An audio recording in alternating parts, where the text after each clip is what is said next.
10-ാം ഉദയം എത്തുകയായി. മറ്റൊരു തെയ്യക്കാലത്തിന് ചിലമ്പൊലി ഉയരുകയായി.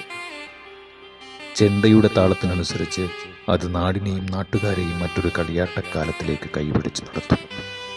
എടവപ്പാതിയിൽ അഴിച്ചുവെച്ച കോപ്പുകളും ഉടയാടകളും മുഖപ്പോളിയും വീണ്ടും നിറം വെച്ച് രംഗത്തേക്ക്.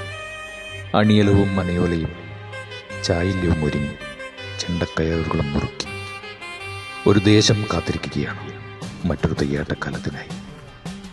വടക്കൻ കേരളത്തിന്റെ രാത്രികൾക്ക് ഇനി തോറ്റംപാട്ടിന്റെ സ്വരമുണ്ടാവും. തോറ്റംപാട്ടിൻ താളമുണർന്നേ, കളമുണർന്നു പൊൻവാളുറഞ്ഞേ, വെളിപാടിൽ തെയ്യമുണർന്നേ.